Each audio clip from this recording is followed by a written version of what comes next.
తాకట్లో ఉన్న మీ బంగారం ఈ రోజు ఎంత ధర చేస్తుందో కొమ్మూరి గోల్డ్ వాళ్ళకి కాల్ చేసి ఫ్రీ గోల్డ్ కాస్ట్ చెక్ చేసి చెప్తారు. రాహుల్ గాంధీ గారిని ఎప్పటికీ ప్రధానిని చేసే అవకాశం ఉందంటారు. ఆయన కోరితే మేము చేయొచ్చు. ఆయన ఏం అట్లా పదవులు కోరిన వ్యక్తి కాదు.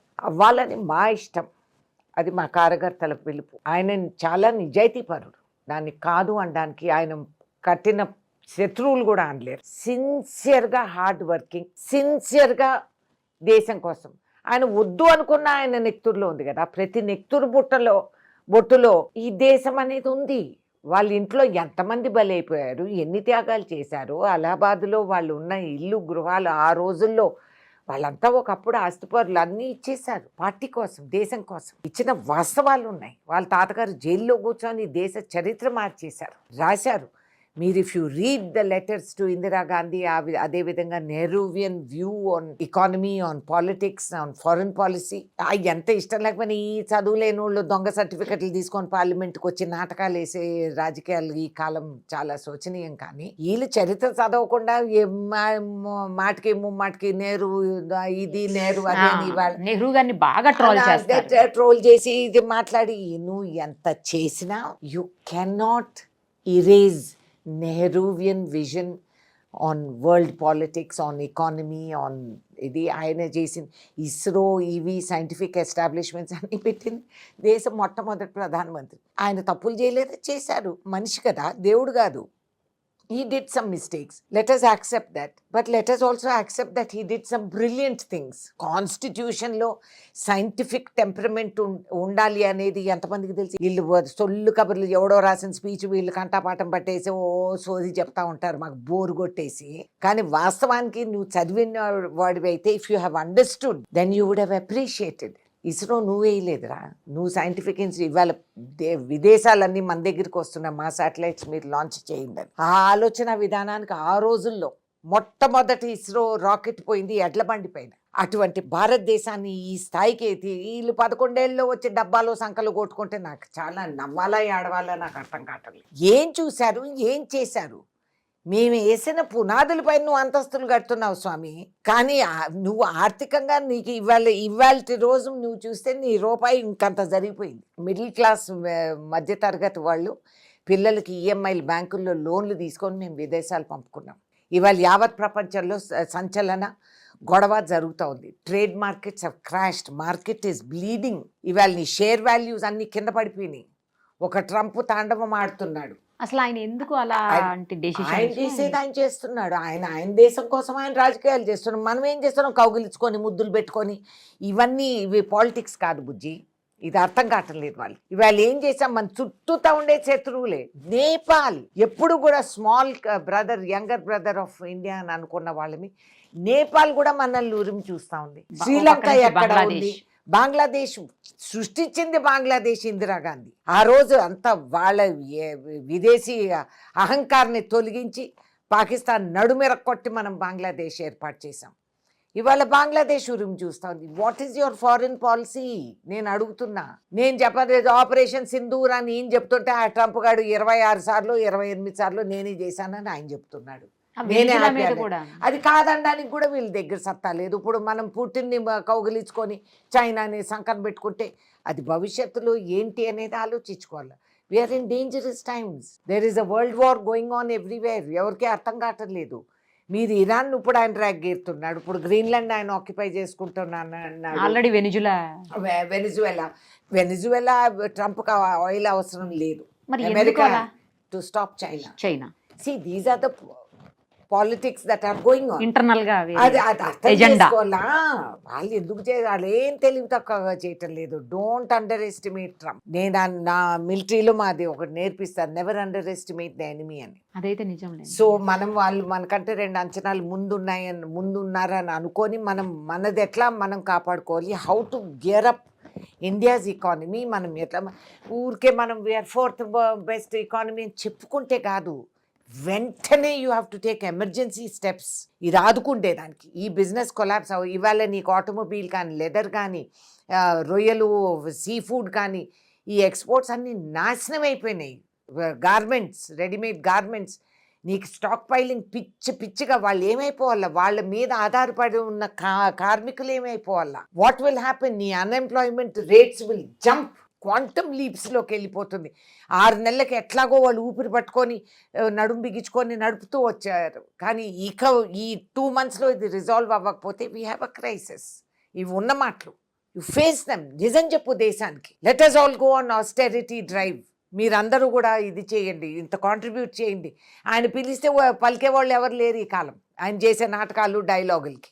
ఆ స్టేచరు, ఆ గ్రావిటాసు, ఆ పెద్దరికం, ఆయన మీద నమ్మకం అనేది ఉండాలి. ఇప్పుడు ఆయన భజంత్రీలు అందరూ ఉన్నారు, ఇవ్వమనండి, అందరిని ఇమ్మనండి. వాళ్ళ జేబుల నుంచి 4 డబ్బులు ఒక్కడు రాడు ముందుకి. You raise it, how will you support? నాకు కంగారు అది. ఈ కార్మికులందరూ ఏమైపోతారు? రెడీమేడ్ గార్మెంట్స్, త్రిచూర్, తమిళనాడు, కోయంబత్తూర్, ఇవన్నీ heavy readymade garment export dependent people. వాళ్ళ కింద కొన్ని వేల మంది, లక్షల మందికి మనం శాలరీస్ ఇచ్చుకుంటాం. What will they do? ఏం ఆన్సర్ ఉంది వీళ్ళ దగ్గర? ఆర్డరే రాకపోతే వాళ్ళు ఏం చేయాలి? చేసిన ఆర్డర్లు ఆకాశం వరకు కుప్పలు పడి ఉన్నాయి. ఆల్టర్నేట్ దేశాలు, ఏ ఆల్టర్నేట్ దేశాలు కొని, ఇప్పుడు ఆయన వెనజువెలా గెలికాడు, ఇప్పుడు అక్కడ యూరప్లో గెలుకుతున్నాడు, రేపు ఇరాన్ ఏదన్నా అవుతుంది. ఏ ఆల్టర్నేట్ మార్కెట్స్ ఉన్నాయి which will buy this load? Okay, ఇప్పుడు ఆల్టర్నేట్ మార్కెట్ ఎతికి మనం అమ్ముతాము. రేపు వాళ్ళు ఆల్టర్నేట్ సప్లయర్స్ ఉన్నారు. ఇప్పుడు ఆఫ్రికా లాంటి దేశాలు కూడా రంగంలోకి దిగిపోయాయి. మరి వాళ్ళ దేశాల్లో దిగిన వాళ్ళు రేపు వాళ్ళు అది ఖాళీ చేసి వెళ్ళిపోతారా? మళ్ళీ ఇండియాకి మళ్ళీ ఎక్స్పోర్ట్ వస్తూ ఉంది కాబట్టి వాళ్ళు వెళ్ళిపోతారా? వెళ్ళరు. సో ఒక విధంగా మనం చూసుకొని భగవంతుడు ఇచ్చిన పరీక్ష అనుకొని మనం we should mobilise our citizens. లేయండి, నిద్ర లేయండి, భుజానికి భుజం ఆనిచ్చండి. వీ విల్ ఎదుర్కొందాం, పదండి, చేద్దాం. మీరు కదం తొక్కండి, ఇదిగో మేము ఈ ఇండస్ట్రీస్లో ఈ రిలాక్సేషన్ ఇచ్చేస్తాం మీకు, ఇమీడియట్లీ యూ డూ దిస్ అని ఇదే రావటం లేదు మాకు. డైవర్షనరీ పాలిటిక్స్ తప్పితే రియల్ ఇది రావట్లేదు. సో మీరు 5th ఎకానమీ, 8th ఎకానమీ, విదేశ ఈ లాబీస్ ఉంటాయి, ఇవన్నీ చెప్పించుకుండే లాబీస్, దాంతో అయ్యేది కాదు. జపాన్ లాంటి దేశాలు ఇవాళ దే ఆర్ ఫ్లౌండరింగ్. జర్మనీ లాంటి దేశాల్లో ప్రజలు లేరు, వాళ్ళకి రిటైర్డ్ ఎంప్లాయీస్ని తీసుకొని మళ్ళీ ఎంప్లాయ్మెంట్ చేస్తున్నారు ఫిజికలీ ఫిట్గా. ఇవన్నీ these are signals to us. We can export. We are the youngest nation in the world. ప్రతి 6వ మనిషి in the world is an Indian. So and we export me youth. So what are you doing for the youth? నిరుద్యోగ సంఖ్య పెరుగుతూ ఉందే కానీ తరగటం లేదే. Highly qualified individuals నిరుద్యోగాలు ఊళ్ళల్లో, గ్రామాల్లో, ఇళ్లలో దాక్కొని ఉన్నారు. ఎందుకంటే బయటికి రావడానికి సిగ్గు. 3 ఏళ్ళు 4 ఏళ్ళు నా దగ్గర అప్లికేషన్స్ వస్తున్నాయి. నేను I'm looking for office manager type, ఇల్లంతా మేనేజ్మెంట్ అన్నీ చేయడానికి. మనకు ఉండే 14-15 స్టాఫ్ నడిపి నాకు పార్లమెంట్ ఇట్లా వచ్చిన వాళ్ళని పోయిన వాళ్ళు చూసుకోవాలని. I'm so surprised. పాపం పిహెచ్డీసు ఇన్నేళ్ళగా 3 ఏళ్ళు 4 ఏళ్ళు 5 ఏళ్ళు లాస్ట్ జాబ్ వచ్చి ఈ స్థాయికి వచ్చి దే వాంట్ టు అప్లై అంటే ఐ ఫీల్ బ్యాడ్. పాపం they are so over qualified. అందరూ సాఫ్ట్వేర్ చేసిన వాళ్ళు.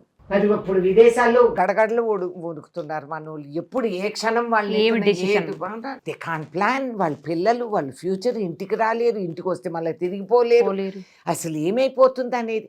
Is it fair what is happening? It's not fair. వాళ్ళ రాజకీయాలు వాళ్ళు చేసుకుంటున్నారు. డోంట్ కేర్ ఎంత చిక్కడను రాబ్కి బార్ ట్రంప్ సర్కార్ అని ఇంత బ్యాండు బాజా బజాయిస్తే ఏం లాభం? వాళ్ళు లెక్క చేయడు. రోజుకొకసారి అంటాడు I like Modi, I'm very friend of Modi, కానీ కత్తిరిస్తానే ఉంటాడు. అదే గ్రహించాలా. Be open, be frank, the country will stand by you. నేను చెబుతా, నిజం అనేది మనం పలికినప్పుడు కంఠంలో అది మోగుతుంది. కంగుమని గుళ్ళో దేవాలయంలో గంట మోగినట్లు అది ప్రజలకు అందుతుంది. మనం నిజం అని చెప్పి ముందు వ్యతిరేకించినా, కోపించుకున్నా, లాస్ట్కి అది కరెక్ట్ అనేది ఎక్కడో మానసికంగానో, గుండెలోనో, ఆలోచనలోనో అది మోగుతుంది. కాల్, నీ పిలుపు, this is your time in history. నువ్వు నెహ్రూ కాదు, Nehru did what he did and is gone. నువ్వు చేయి. ఎప్పుడు రీవైండ్ రీప్లే, కాంగ్రెస్ ఇది, కాంగ్రెస్ అది. ఇదేనా ఆయన రాజకీయాలు? నువ్వు 11 సంవత్సరాల్లో వచ్చావు అంతే. నువ్వు వచ్చిన కానీ డిమానిటైజింగ్ చేసావు. సామాన్య మహిళ ఇంట్లో ఉండే 4 దమ్మిడీలు నువ్వు తినేసావు. నువ్వు గ్యాస్ సిలిండర్ అన్నావు, గ్యాస్ కొట్టావు, ఏడా లేదు. ఇప్పుడు ఆ సిలిండర్ ధర మేము పెట్టుకోలేము. సగం మంది గ్యాస్ సిలిండర్ సరెండర్ చేసి పారేశారు, ఆదాయం పెట్టుకోలేక.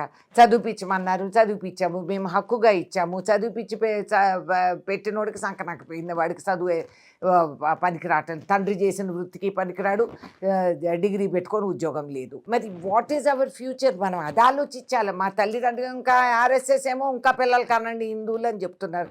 ఓకే కంటాం సార్, మీరేం గ్యారంటీ ఇస్తారని చెప్పండి. ఇప్పుడు కన్న పిల్లల్ని పెంచిన వాళ్ళని కష్టపడి పెంచుకొని కోట్లు మేము అప్పులు తీసుకొని వాళ్ళకి డొనేషన్లు ఇచ్చి సీట్లు తెచ్చుకొని అమెరికాకు పంపించి ఇప్పుడు దిక్కులేని బతుకు మాది. మరి అదేం చేయాలి?